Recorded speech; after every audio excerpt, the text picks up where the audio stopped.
Hey everyone, welcome to the HumAIn Workforce Podcast. I'm your host, Sarah Lawrence from Practical Workforce Planning. This podcast delves into the impact of artificial intelligence on the workforce, in particular job design, the aim being to create a workforce where humans and AI can thrive together. And today we're going to be diving into the topic of change, more specifically the kind of change that's been driven by AI and how that change is landing with the people at the centre of it all in the workplace. Joining me today is David Arnold, a strategic change advisor who supports people through change by utilising the latest evidence-based emotional agility, positive psychology and wellbeing research, making a meaningful difference to people's capacity to navigate uncertainty and deal with ambiguity. His Coffee with Fleur podcast with Fleur Mouchemore supports people to leverage their positive emotions, develop their personal and professional engagement, increasing the meaning in their work, build positive relationships and establish and reach their personal goals, equipping them for when change inevitably occurs. And to explore what changes AI might bring, I welcome you, David, to the podcast today. Hi, Sarah. Thank you so much for having me. Really pleasure to be here and very timely that we have this conversation, I think. Yeah, there's certainly a lot happening in the AI space everywhere at the moment. And to start us off, can you talk to us a bit about yourself, your work background, and how you got there?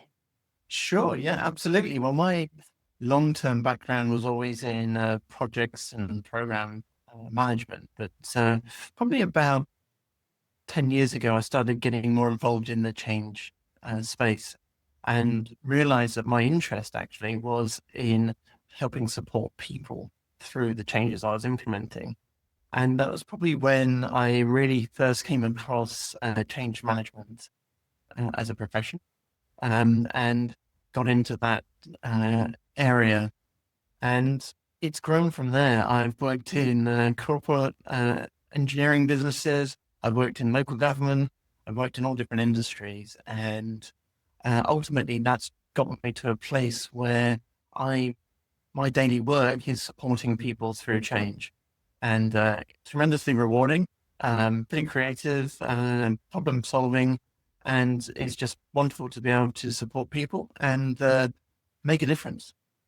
Yeah, that's fantastic. Like the whole change management area is certainly required even more so, I think, at the moment with the pace of change, not just in the workplace, but in life, like in terms of everything that's happening around us. Um, Artificial intelligence is everywhere at the moment. It's sort of a bit of a buzzword, but it's certainly not. I mean, even myself, I feel like it's not slowing down Sure. anytime soon. What's your take on AI at the moment? Yeah, absolutely. You're right. And change is everywhere. It's not slowing down. In fact, I was reading some stats from PwC and Gartner the other day, and I know this podcast is aimed at HR professionals. HR leaders are reporting that last year, 77% of their employees are experiencing change fatigue already. 60% of employees have experienced more change in the last 12 months than they have in the 12 months prior to that. And 30% of employees are handling multiple changes at the same time, which includes things to their structures, their roles and responsibilities, and their job descriptions. And that change is stacked, it's relentless, it will not slow down. And that's just where we're at now, let alone when AI comes in. Plus the fact in my profession, we're always thinking about what the load and the capacity the person has that's affected by change. And if they're going through this level of disruption that's relentless, and they have everything that's going on in the world in their personal lives, and we know there is a lot going on in the world at the moment, that's all a load that people are carrying with them. We encourage people to come into the workplace and bring them the whole selves to work. Well, those whole cells have got a lot going on, and AI is going to come on top of that. I think what it means for different industries and different roles really is dependent on where you are at and what your industry is and what your business model is as well. I mean, just some examples, there's be some really high impact effects, I think, in IT, obviously, medicine, science, financial markets. These are really going to see a whole heap of changes when AI really accelerates. But there'll be some lower impacts as well. So if you think forward to the future, are we really going to have our children, young children, educated in kindergarten by AI bots? Or are we going to value a kinder teacher there? At the other end of our lives, when we need care in an aged care facility, are we just going to put our elders into a facility that has a key code on the door and the bots take over from there? Not sure we are. So I think it really depends on what industry you're in and what level of effect you're going to have. But we should remember that the underlying starting point is there's a lot of people dealing with a lot of change. Yeah, and those statistics are already quite sort of powerful in terms of the change fatigue side. So if people are already, 3/4 of your workforce potentially are already feeling change fatigued, and then AI is picking up speed. When you think of AI, what's the first emotion that, that comes to mind for you, David, around AI? Good question, because change is about people. People are all about emotions, right? Can I have two? Yes, okay, I'll give you two. Okay, cool. I've got two. Curiosity, what is this all about? And caution, about what it all means. And I think from listening to your podcast and other reading and what I'm observing, those two emotions are going through people's heads at the same time, right? There's all these possibilities, but what does it all mean and how will it all play out? So I'll go with curiosity and caution. So in terms of curiosity for people, is that about really taking it, it's one of those moments I feel with this sort of technology where it's not a wait and see sort of scenario. In the past where things get put into the workplace with tech and they go, now we're going to save all this into these folders and work this way and do this. And some people kind of like, that just doesn't work how my brain works. I'm not, and kind of, put it to the side and then it moves on to the next thing. Oh, we're not doing that anymore. We're going to now do it this way. This is how we're going to, with AI, the curiosity aspect. How do you think organizations can promote that train of thought a bit more? Yeah, well, we are all used to seeing AI come into our lives more. We're all at phones and we've all seen the AI suddenly turn up in the search results, or when you take a photo, AI does its thing that makes you look like a world-class photographer. Probably does to me. I'm certainly not, but that's what it does to me. So we're used to that coming into our personal lives. We're now seeing it come in a large way into organizations. I think we've got to embrace it because there's no getting away from it, but just be curious and understanding where the benefit is and making sure that we don't go too far in one direction, swing the pendulum all the way over to, okay, the AI is going to solve all our problems. There's people involved and we promote services and we offer products to our customers. So there's got to be a sort of measured approach to it, I'd suggest. So I think it's curiosity in the fact of how can this help us in an organization? But then, as I say, with that caution of, okay, now we've understood how it can help, what does that actually mean? And then our leaders can make some informed decisions. Yeah. So it's having those two sides of it, isn't it? And I like the pendulum. It's almost like curiosity and caution sort of working together to come to somewhere in the middle, maybe. Yeah. And Eventually, these are the conversations that our CEOs and our leaders, those with power, should be having right now. Yeah. And hopefully they are. And just trying to find that point, which is a sweet spot where the organization would like to get benefit, obviously, but also doing it in a measured way that is right for sustained growth and looking after the humans involved at the same time. Those conversations should be happening now. The CEOs and directors of this world will make their decisions, and then the rest of us have to adapt to those decisions. So hopefully leaders are considering how AI can assist and starting to think about what their business model might look like in the future. And then from a change point of view, saying that like CEOs looking at, potentially like what is the AI strategy, working with technology, working with the tech person, working with HR. What role does change play in those conversations? Yeah, well, I think it's a strategic advisory role. We can help answer the question, what would happen if? So there'll be all the way along that scale we're talking about, there'll be a dozen different scenarios that might be considered. You have everything from, we'll give AI the power to do everything because that will give us loads of efficiency and lots of cost saving. And we can replace a lot of people. Or we could go, AI will give us a lot of efficiency, a lot of cost saving, and we can redeploy our people into doing more interesting things and maybe diversify our business more.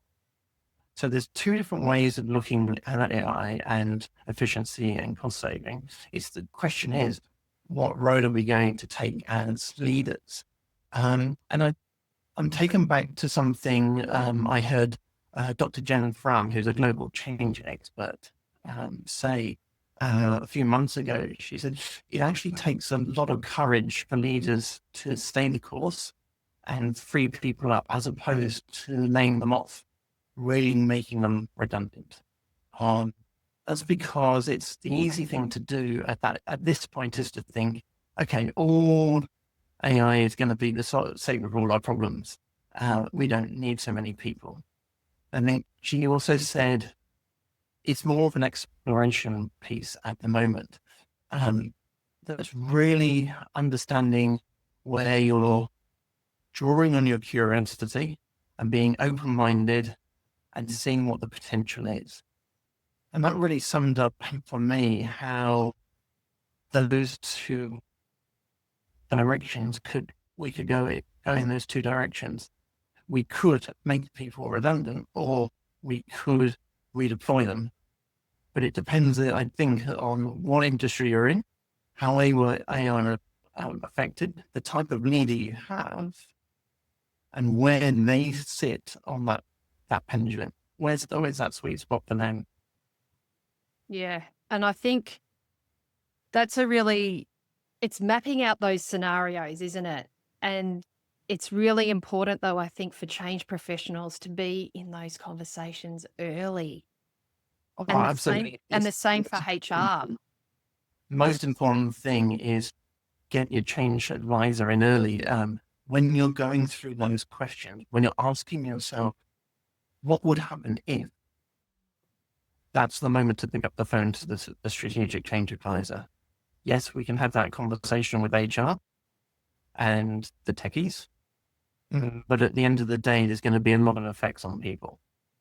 So let's have our change support people in that conversation right at the very beginning and not mopping up a mess when implemented something. Yeah, I think that's key because I've found in the past, particularly in change management or HR positions, that we get involved too late in the conversations. Yeah. And then we come in at sort of just before implementation. And a lot of the time then, as a HR professional, I wouldn't have been across conversations. And then I'm tasked with having to deliver and implement on something to minimize the risk for the organization in a legal manner.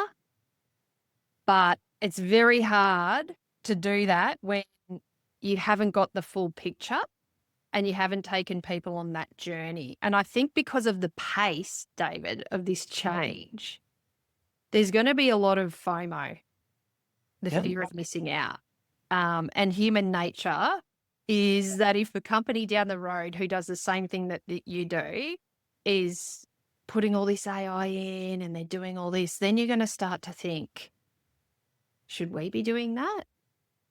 Do we need to do that to maintain profit? Do we, and it's trying to find that balance, isn't it? There's going to be positions where change professionals, do you think, are going to be in tough positions in the future in terms of having to navigate this on the scale of change I'm talking about, like we've had tech changes in the past that you could probably talk to in your career. Yes. Well, I'm so old that I remember the introduction of computers. So that's probably a really interesting parallel because my first ever job was sitting in a finance office highlighting invoices, believe it or not, to give it to the person with the computer. Right. It was one computer, and that's and so the introduction of computers suddenly, very quickly, we all had computers, then we all had laptops. So we're talking with AI about a generational change. In the same way as the introduction of computers was. So all of a sudden I remember those days where I suddenly swapped jobs and I found myself, I now have a job where I have to know how to use a computer. I now have to use Excel. And so, you have to skill yourself up and be prepared for that workplace of the future, which has suddenly arrived on your doorstep because you got this job and now you've got to perform. And I distinctly remember going in to buy Excel for dummies and literally what I would do in the morning was get asked to do a task and a piece of work, saying, can I deliver that to you after lunch? And they go, yeah, no worries. Lunchtime, I'd literally be looking up how on earth you do this. And they're doing it in the afternoon. They give me another piece of work and say, can I give that tomorrow morning? Yeah, good. So you have to think about the future and reskill yourself along the way. And just coming back to the change fatigue we already have, the challenge now is that we're already going flat out. So we've now got to go up a year to find the space to learn and upskill ourselves ready for when AI hits. And that's going to be a challenge in itself. Absolutely. It is. And I think it's that mindset, further to what you're saying, which you obviously had a number of years ago already, which was the lifelong learning mindset. Well, that's going to be key. Never at school I'd be describing myself as a lifelong learner. I couldn't wait to get out of there, but here we are.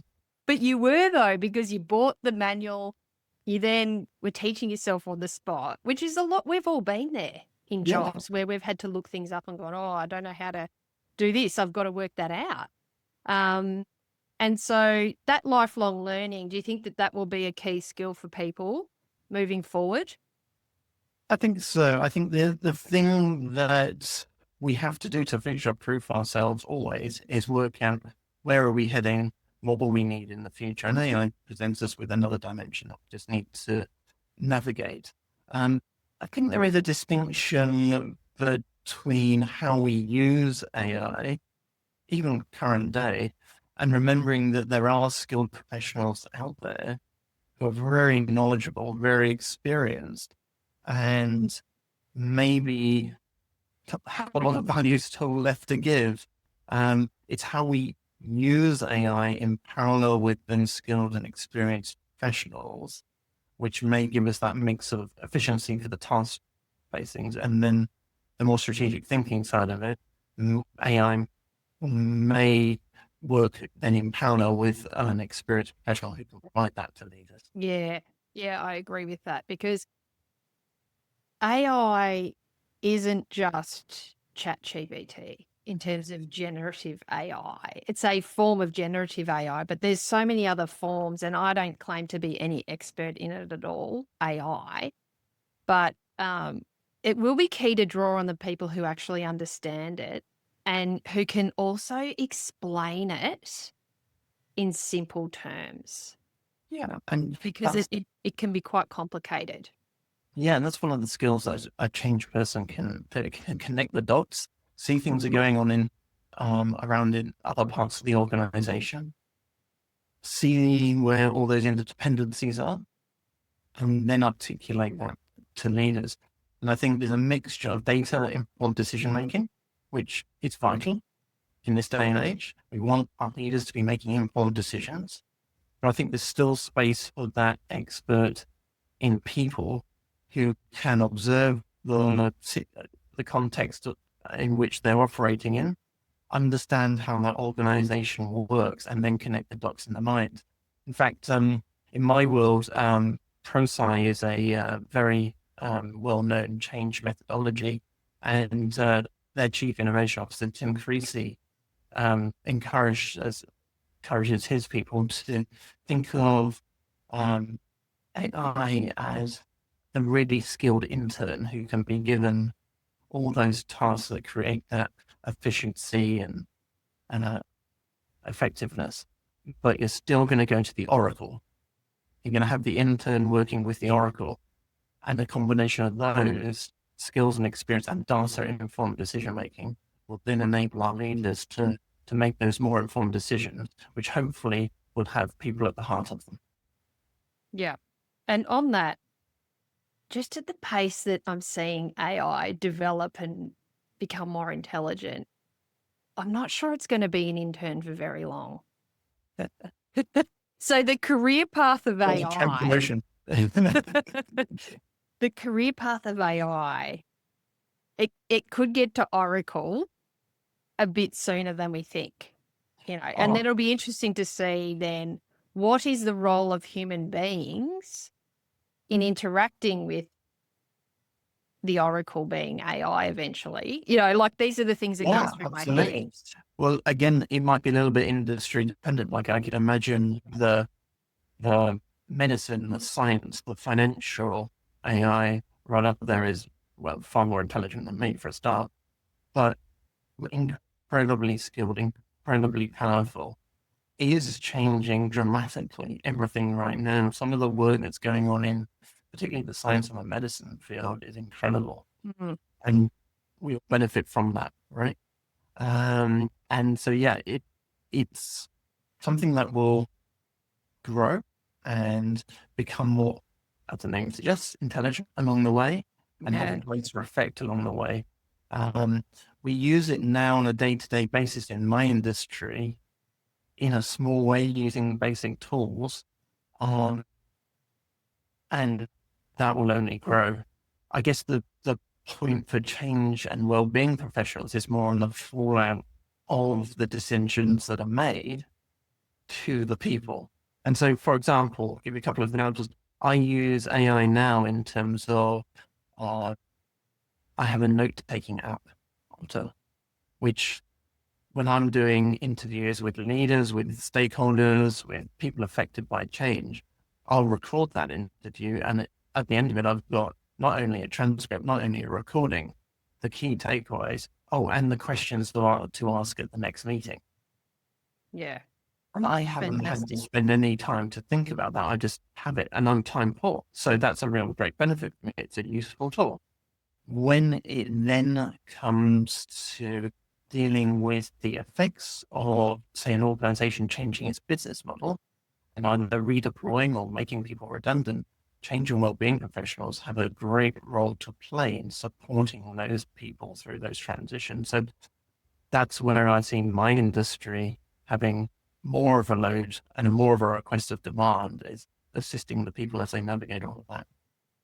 So that's AI for good is the note taker, is that correct? Because I actually love the idea of that, and I use those sorts of tools as well. And they can be very helpful.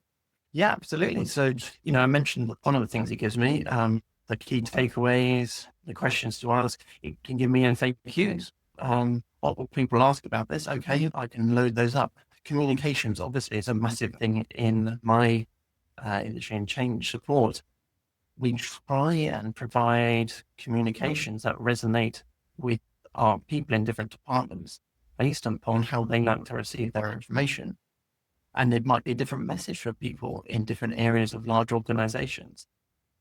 But you probably only have a limited resource of change professionals.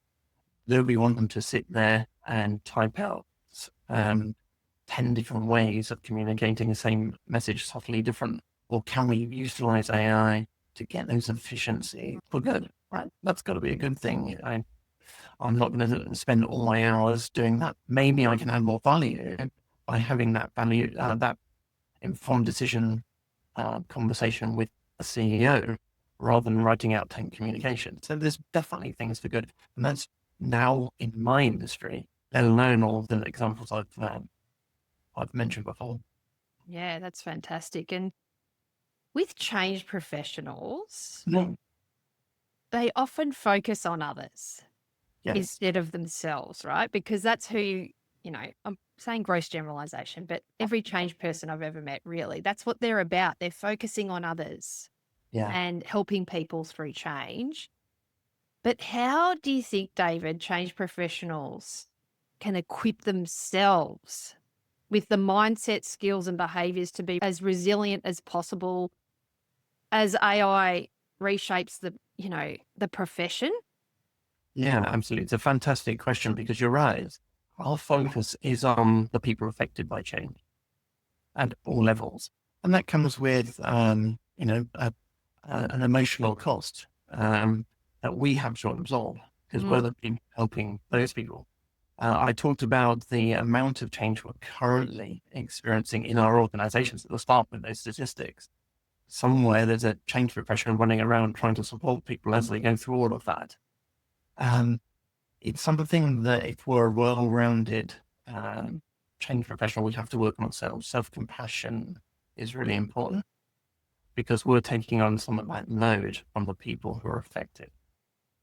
And, we do a lot of work on ourselves, and I certainly have over the last couple of years, a lot of positive psychology and a lot of well-being. And you referenced podcasts. That's a lot of that reflects the work I've done on myself. Now, one of the models we talk about on that podcast quite a bit with the podcast with Flemish is the broaden and build model that was put together by Professor Barbara Fredrickson, University of North Carolina. Very well-regarded researcher and scientist about well-being and positivity. And her broaden and build model suggests that there's 4 things that we need to work on to equip ourselves, be ready to take on change or challenge.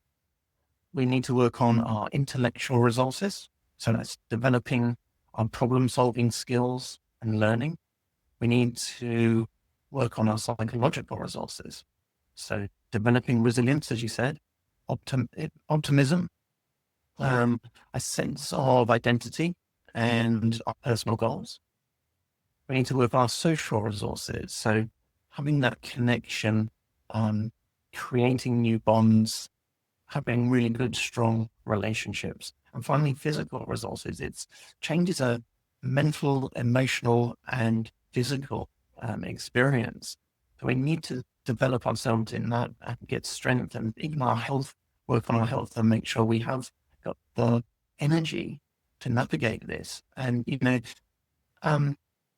I'm sure you've come home from a day of learning something new in a training course that's gone all day, been in a room, really concentrating on learning the new thing, whatever it is, and just slumped on the sofa and exhausted and gone, I'm done. That's it. Takeaway night is on because I'm out of it. I'm exhausted. So we've all had that experience. And what we can do to prepare, as I say, is work on those intellectual, psychological, social, and physical resources that we have in the hope that we will be equipped and have more energy in our brains to be able to cope with all of this stuff.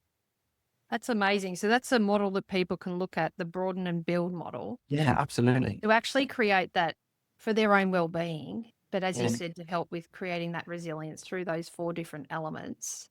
Yeah. It also brings to mind for me, David, like as change management professionals in an organization with this pace of change and everything that's happening, do you think there's a possibility that a change professional could get lonely in an organization only because, when like in the past, there'll be, in my experience, an organizational restructure or word gets out that there's going to be a restructure and then everyone starts to freak out that their role is going to be made redundant.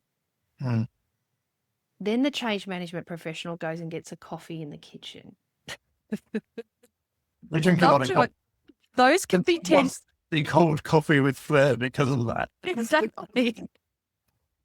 You're going coffee with Fleur in the kitchen. No.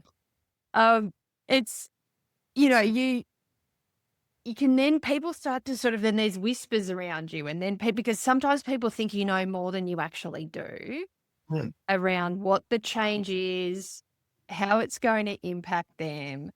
And then that can have an impact, can't it, too, on the change management professionals' well-being. So I can only see that getting up to another level of intensity with this whole AI integration in organizations, because they're going to start to think, all this stuff around what's going to happen, whose roles, how they're going to get automated, and you might not. And so how do you build allies, I suppose, to navigate your way through that in these intense, if this ramps up? Yeah, well, there's a lot in there. Firstly, we do drink a lot of coffee. We do hear a lot of things, right? There's an assumption that the change professional owns the change because it's a change. It must be your fault or having to change. Actually, we don't. It's the senior leaders who are changing their organization. We merely support people through it, but we're not the decision makers. The other thing to think about as change professionals is when we go to the kitchen to get a coffee in the workplace, we're still working. We're on. We're listening to those conversations. And some of our most important work is done in the kitchen or on the stairs or in the cafe in the office, because we are observing and listening and hearing what people are thinking. And so there is no downtime for a change professional because you're constantly taking in all that information to give you situational awareness. It's difficult when you're in a smaller organization and you might be the only change person there. I think there is a role to play to make sure that our HR business partners, our communications people, and our change people who are similarly hearing things that might be confidential, might be concerning, might be providing a load onto that person, for them to connect and have those solid relationships that our professionalism talks about. Because if you've got those peer supports, that's social network around the organization, hopefully you won't be alone, but you have to go out and establish that. We're all familiar with the org chart. We're all familiar with restructures. And it's amazing when you see a restructure or redesign announced. If you stand then in the kitchen, a couple of hours later, you'll see a couple groups of 2, groups of 3, all have coffee together discussing what's been announced. Yes. And you can actually see the social network of the organization play out in real time for you. I've done this before, observed it. We all have a social network that isn't the org chart. It's the relationships that we've created. So we need to be proactive as change professionals, as HR professionals, have that network of trusted peers that we can go to, people who understand and can support each other. I think that's great advice. And it's very important to have that network of people. And also for people listening out there, please be kind to the change management professionals in the coming years, because I really feel like your profession in particular, along with HR professionals, are going to be in some difficult situations potentially in organisations, and they'll have to navigate that for their own well-being as well, because we're all just people at the end of the day, just trying to do our best. Absolutely. It depends on where we head with this. I mean, there's two views, isn't there? There's the more balanced view where we work together with AI and we diversify and we have more rewarding tasks to do. Or there's the more dystopian view where we're all made redundant, the bots take over, and there's massive fallout in the workforce. And so I think at the moment we're just trying to weigh up where that's going and seeing where our leaders take us. It's really easy to follow that dystopian narrative. However, my purpose in life is supporting people, and I'm hopeful that humans will ultimately feel more supported by other humans. I'm optimistic that emotional intelligence will still have a role to play alongside artificial intelligence. And I'm also confident that my own intelligence isn't smart enough to know where this is all going to end up right now. So I look forward to watching with interest where these conversations develop, but I do have a sense that I'm going to be pretty occupied in the years to come doing what I do, and there will be a call for change support throughout our organization. Yes. And so speaking of demand for change management professionals, do you see that increasing and having that additional layer for change professionals around the wellbeing piece as well? Do you see demand for that growing? I see demand for that growing already. We mentioned the stats earlier on. That has a real-time implication for a lot of people. If you're having, 77% of people having change fatigue, that is an overwhelming emotional experience. And people like me are already in demand for coaching, in demand for changing support for learning, providing learning and strategies and tools for people. And we're already doing that in the layer of activity we've got right now. And if change is stacked and relentless, meaning it's all piled on top of each other, it's not phased out anymore, then it's something that we're all going to have to navigate as individuals. Some of us will be able to do that on their own. Some of us will need some support along the way. It's a natural thing. And so we will call on those change professionals in that time of overwhelm to help us navigate where we're at. I think the potential of AI to really disrupt on a day-to-day basis is there. And ultimately that might lead to people having significant change in their life, in their working lives, which will then have an effect. So I think my phone's going to be pretty hot in a few years' time, if not before. Yeah, I think it's massive. I really do think that the change management side of this is going to be huge. Yeah. And, we use the term change management in the fact that that term is slightly problematic for me, because can this be managed? Do we actually want to manage it? Or is the right term something like change support? We support our people through the change that's occurring. Something as large and as broad and pervasive as AI, can an individual manage that? I'm not sure. But what we can do is support our people, and that's right through from providing strategic advice to our leaders, helping them with those conversations of, okay, what's your business model going to be in the future? What are the options? Where are you going to head with this? Having that strategic input, as you mentioned, right down to your more junior person in the organization who may find themselves with a vastly changed role or without a role, and then supporting them through what that means and how they can pivot and reskill themselves and provide an ongoing value in a slightly different way. Yeah, that's fantastic advice there. So the podcast is aimed at HR professionals, David, but you're more than welcome to be here as a change. Thank you. I feel honored. What piece of advice would you give the HR professionals in navigating AI adoption? Sure. Well, clearly it's a topic that is front of mind for the HR professional. And, you're doing this podcast, it is something that's being talked about. It was interesting that those statistics we shared earlier on were from HR professionals. And so the level of change fatigue, the change load, and what types of change is known right now to HR professionals. I'd really encourage HR professionals to pick up the phone to the change team and say, hey, do you want to have a coffee and have a chat about this and see what we can put in place? We talked about creating strong relationships. Well, let's do that with our HR, our change, our comms people. Let's get that social network going and support each other. And they'll bring everyone's expertise in that particular area to the challenge. If we can do that, then we as professionals in HR will be stronger for it.